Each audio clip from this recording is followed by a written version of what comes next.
خۆشەویستانم و کاتتان شاد. ژمارەی دانیشتوانی کۆماری ئیسلامی ئێران بریتە لە 7 ملیۆن کەس وەکو ئامارەکان ئاماژەیان پێکردووە.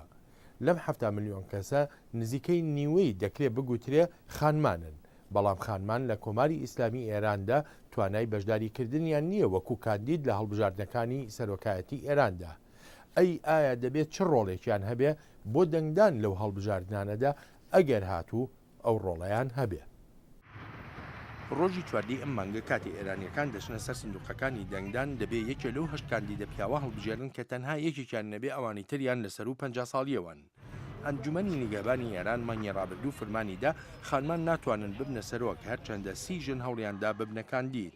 ئەم ڕەوشە نیگەرانی لای چالاکوانانی مافەکانی خانمان دروست کردووە. مەهرانگیز کار پارێزەر و داکۆچیکارە لە مافەکانی خانمان. ئەوان هەست دەکەن ژنانی ئێرانی دەبێت لە ماڵەوە دانیشتن و ئەوەیان پێ باشترە لە ئێستاش سنووردارتریان بکەن. هەندێک لە کاندیدەکان پێدەچێت هەوڵی بەدەستهێنانی دەنگی خانمان بدەن.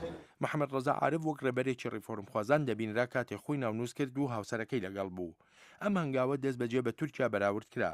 لەوێش ڕەجەب تەیب ئەردۆغان لە هەڵمەتەکانی هەڵبژاردندا لەگەڵ هاوسەرەکەیدا بوو.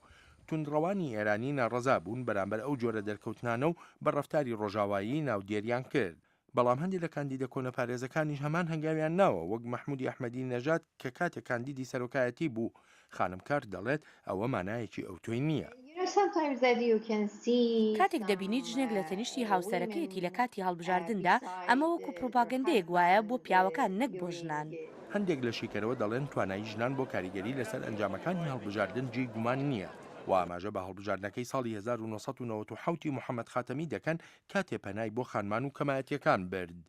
لە هەڵبژاردنەکەی سەرۆکایەتی 2009دا هەر چوار کاندیدەکە باسییان لە دۆسەی ژنان دەکرد. ژنێڤ ئەبدۆ شیکەرەوە لە نێوەندی ستیمسن دەڵێت هەڵبژاردننی ئەم ساڵ زۆر جیاوازە. بە پێچەوانی ڕابردوو هیچ کام لە کاندیدەکان هەستی خەڵکی نابزوێنن. هێشتاش خواست و هەندان بۆ هەڵبژاردن لە نێو ژنانی ئێرانیدا پەنگی خواردوێتەوە. لە ماوەی ڕابردووشدا دیمەنێکی ڤیددیۆیی ئەکبەر هاشمی ڕەفسەنجانی سەرۆکی پێشووی ئێران نیشان درراوە و ئەم دیمەنەش لە تۆڕەکانی سۆشیال میدیای ئێرانیدا بڵاو بۆتەوە کاتێک خانمێکی گەنج ناڕزایی بەرامبەر ڕەوشی خانمان لە کۆمەلگای ئێراندا دەردەبڕێ. فرمێسک بەری چاوی ڕەفسەنجانی دەگرێ. لە هەڵبژاردنەکەی ئەم ساڵدا ناتوانرێت دەنگ بدرێ بە ڕەفسەنجانی چونکە ئەنجومەنی نیگەهبان خۆ کاندیدکردنەکەی ڕەت کردەوە.